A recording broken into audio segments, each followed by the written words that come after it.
తన్వి యాదవ్ గారిని చూడడానికి ఇక్కడికి రావడం జరిగింది. నిజంగా వాళ్ళని చూసిన తర్వాత అనిపిస్తుంది ప్రజల గొంతుక వినిపిస్తున్న వాళ్ళు చెయ్యని తప్పుకి శిక్ష అనుభవిస్తున్నారనే ఫీలింగ్తో వాళ్ళు బాధపడుతుంటే నిజంగా బాధ అనిపిస్తూ ఉంది.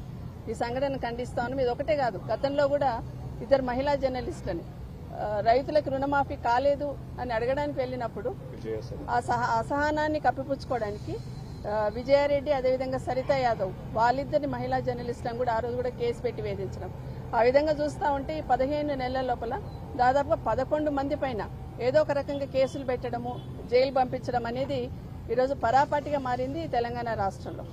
రేవంత్ రెడ్డి గారు ఏదైతే 6 గ్యారెంటీలు ఎట్లాగో అటకెక్కించిండ్రో 7వ గ్యారెంటీ కూడా ఎన్నికలప్పుడు 7వ గ్యారెంటీ ఏదైతే ఇచ్చిండో దాన్ని కూడా తుంగలో దొక్కినట్టు ఈరోజు ప్రజాస్వామ్యాన్ని కూని చేసే విధంగా ఈరోజు జర్నలిస్టులను అరెస్ట్ చేస్తూ వాళ్ళ ప్రభుత్వం అసమర్థతను కప్పిపుచ్చుకునే ప్రయత్నాన్ని ఈ విధంగా చేయాలనే ప్రయత్నం చేస్తూ ఉన్నారు. ఢిల్లీ లెవెల్లో ఉన్న దేశం లెవెల్లో ఉన్న వాళ్ళు స్పందిస్తూ ఉన్నారు.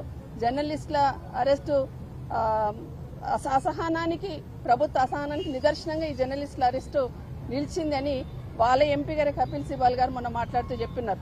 తెలంగాణ రాష్ట్రంలో తెలంగాణ ప్రభుత్వ అసహనానికి నిదర్శనం మహిళా జర్నలిస్టుల అరెస్ట్ అనేది మొన్న వారే మాట్లాడుతున్నారు. కానీ ఇక్కడున్న ముఖ్యమంత్రి గారు, హోంమంత్రి గారు రెండు వారి దగ్గరే ఉన్నాయి. జనరల్ గా ఒక జర్నలిస్ట్ ని ఎవరైనా అరెస్ట్ చేయాలని ఏదైనా చేయాలని ఫస్ట్ హోంమంత్రికే ఇన్ఫర్మేషన్ ఇస్తారు. అంటే మీ డైరెక్షన్ లో మీరు చెప్పిన ప్రకారమే ఈరోజు జర్నలిస్టులందరినీ కూడా లోపలేసేసి ప్రజలు ఎవరు మాట్లాడినా కూడా వ్యతిరేకంగా ఎవరు టెలికాస్ట్ చేయకూడదు, ఎవరు చేసిన ఇలా ఇదే విధంగా ఉంటుందనే ఆలోచన కల్పించాలనే ఆలోచనతో ఈరోజు చేస్తా ఉన్నారు.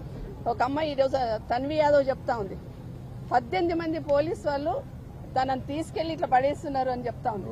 ఏం తప్పు చేశారు? నోరు మూసి ఎత్తి తీసి అట్లా వెహికల్లో పడేశారని చెప్తా ఉంది. ఏం తప్పు చేశారు వాళ్ళు? ప్రజల ఆక్రోశాన్ని, ప్రజల ఆవేదనని మీరు వినడానికి సిద్ధంగా లేరు కాబట్టి వాళ్ళ వేదిక నుండి వినిపించున్నారు. వాళ్ళు చేసిన తప్పేంటి? వాళ్ళు మాట్లాడింది మాత్రమే టెలికాస్ట్ చేస్తున్నారు. నిజంగా నిజమైన లీడర్ అయితే ఈ రాష్ట్ర ముఖ్యమంత్రి గారు నిజంగా ప్రజల పక్షాన్ని ఆలోచించినట్టుంటే మీడియాలలో వస్తున్న వార్తలని బేరీజ్ వేసుకుని ప్రక్షాళన చేసుకుంటూ దాన్ని సెట్ చేసుకుంటూ పోవాలా. కానీ ఏ వార్త నెగిటివ్ వచ్చినా కూడా ముందు మీకు శిక్ష ఉంటుంది జర్నలిస్టులకు అనే లెవెల్లో ఏదైతే ఈరోజు ఇందిరమ్మ పాలన అంటే ఇలాగే ఉంటుంది అనే లెవెల్లో ఈ రాష్ట్రంలో ప్రభుత్వాన్ని నడిపిస్తున్న రేవంత్ రెడ్డి గారు ఇప్పటికైనా వీరిని ఖండిస్తూ భవిష్యత్తులో ఇలా జరగకుండా కనీసం ప్రజల ఆవేదన వినిపించే జర్నలిస్టుల వేదిక ఏదైతే ఉందో ఆ ఆవేదన వినిపించే ప్రయత్నం చేస్తుందో అది కూడా వినడానికి సిద్ధంగా లేరని స్పష్టంగా అర్థమవుతుంది. ఇంకొక మాట కూడా, మహిళా జర్నలిస్ట్ని అరెస్ట్ చేశారని మేము బీఆర్ఎస్ పార్టీ తరఫున అసెంబ్లీలో ప్రస్తావిస్తే ఖచ్చితంగా చేస్తాము, బట్టలు కూడా తీసుకొడతామనే మాట మాట్లాడున్నాడు. ఒక మహిళలను కూడా చూడకుండా గౌరవ ముఖ్యమంత్రి గారు మీరు ముఖ్యమంత్రిగా మాట్లాడున్నారు. మామూలుగా సాధారణ వ్యక్తిగా కాదు, ముఖ్యమంత్రిగా అసెంబ్లీలో బట్టలు విడదీసుకొడతాం అనే మాట ఏదైతే మాట్లాడున్నారో మహిళా జర్నలిస్టులు అనే ఆలోచన కూడా లేదు.